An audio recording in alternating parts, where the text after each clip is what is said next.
기초선거 무공천에 대한 그 규칙이 서로 다르다. 새누리당과 지금 새정치민주연합의 기준이 다르다. 규칙이 다르다라고 했습니다. 한쪽은 약속을 지켰고 한쪽은 약속을 지키지 않았다는 얘기를 하면서요.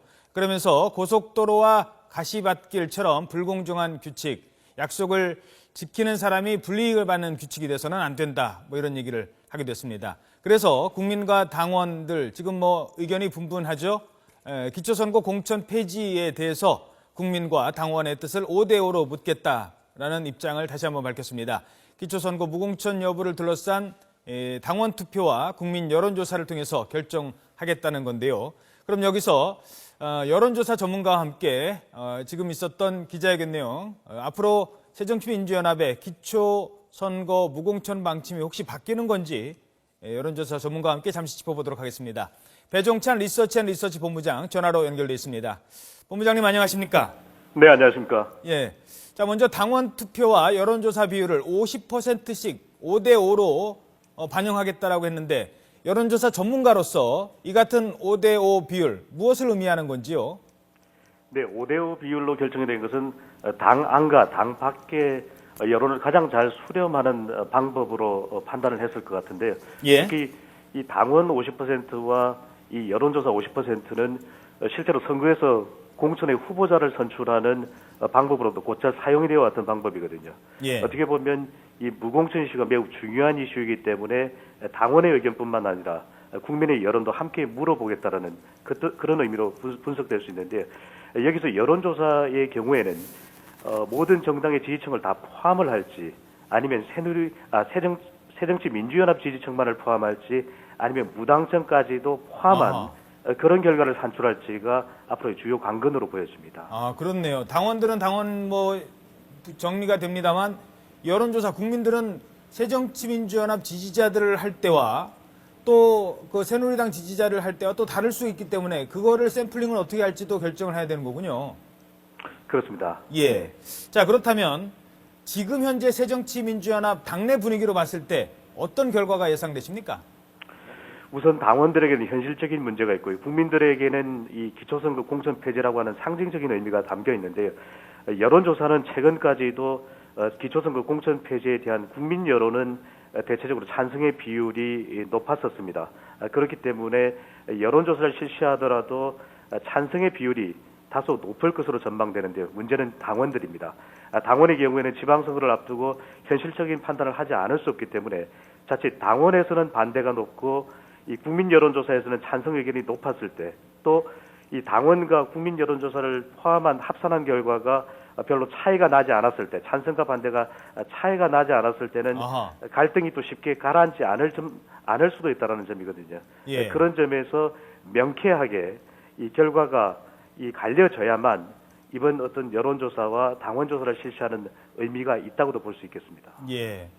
혹시요, 그 뭐 당원들의 뜻에 따르겠다라고 했는데 당원들이 지금 뭐 적극적으로 공천 이거 받아야 된다. 특히 지방선거다 보니까 공천이 절실한 분들이 많아요. 뭐 국회의원 선거도 아니고 의원을 뽑다 보니까 더 이해관계자가 많으니까, 그렇다면 혹시 이쯤 되면 안철수 대표가 뭐 처음에는 무공천 가다가 청와대도 반응도 없고 결국 회군할 가능성도 있다고 보시는 건지요? 어떻습니까? 글쎄요, 정치적인 판단은 뭐 기다려봐야 할 겁니다. 하지만 안철수 공동대표의 고민을 여론상으로 분석을 해보면 최근 안철수 대표의 개인 지지율이 상당히 낮아져 있습니다. 이것은 정당 지지율에까지도 영향을 미치고 있는 것인데요. 그렇다면 무공천 관련된 이슈를 언제까지만 지속할 수는 없는 것이거든요.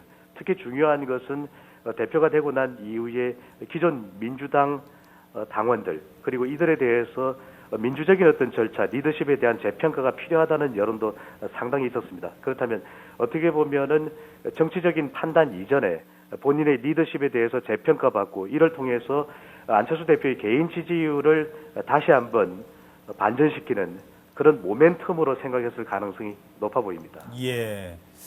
자, 뭐 안철수 대표로서는 지금 상당히 중요한, 아마 정치에 입문한 뒤에 가장 중요한 고비가 아닌가 싶습니다. 약속 지키자니 내 자식들이 뭐 표현 죄송합니다. 이거 뭐 먹을 거 없을 것 같고, 그렇다고 내 약속을 내 자식들 먹여 살리려고 하자니 약속은 못 지킬 것 같고, 자, 뭐 중요한 거는 같은 경기에 두 가지 룰을 갖고 나설 수는 없다. 아까 뭐 고속도로 대 가시밭길을 분리했는데 나만 분리한 것은 받아들일 수 없다. 이런 입장이 좀 강해졌다고 볼 수 있을까요? 이번 무공천 이슈에서 가장 중요한 부분은 새누리당의 경우에는 사과를 하고 난 이에 결과적으로 공천을 하게 되지 않았습니까? 지방선거의 이해득실만 따지고 놓고 보면 공천을 하는 것이 상당히 현실적으로는 유리하다라는 판단이 있는 것입니다.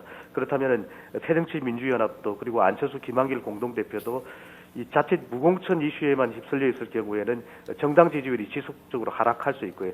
지방선거에 하락하는 정당 지지율로도 더 불리해질 수밖에 없거든요. 그렇다면 시간을 더 지속하기 전에 끌기 전에 이 무공천에 대한 부분은 굵게 방점을 찍고 난 이후에 대검 무소속으로 출마하는 이 기존의 민주당 현역 단체장들에 대한 지원도 반드시 필요하지 않겠습니까? 예. 그러면 이들을 지원할 수 있는 명분도 어떻게 보면은 지방선거를 60일도 남겨놓지 않은 시점에서는 반드시 내려져야 되기 때문에 바로 그런 부분 때문에 시간을 더 이상 지체하지 않고 이러한 결정을 내린 것으로 보여집니다. 예, 알겠습니다. 자, 지금 안철수 대표가 고민이 커질 것 같습니다. 지금 제 뒤에 이 사진이요. 이 안철수 대표가 최근에 청와대 갔을 때요. 대통령 만나자 그랬는데 어제 정무수석 한 10몇 분 만난 게 답니다. 평소와는 달리 좀 표정이 많이 굳어져 있는데 안철수 대표 이 정도 지금의 정치 사안이 개인적으로 봤을 때 가장 중요한 고비다. 어떻게 여론조사 전문가로서는 어떻게 평가하십니까? 지금 정치인 안철수가 돌파해야 될 가장 중요한 모멘텀이라고 생각하시는지요?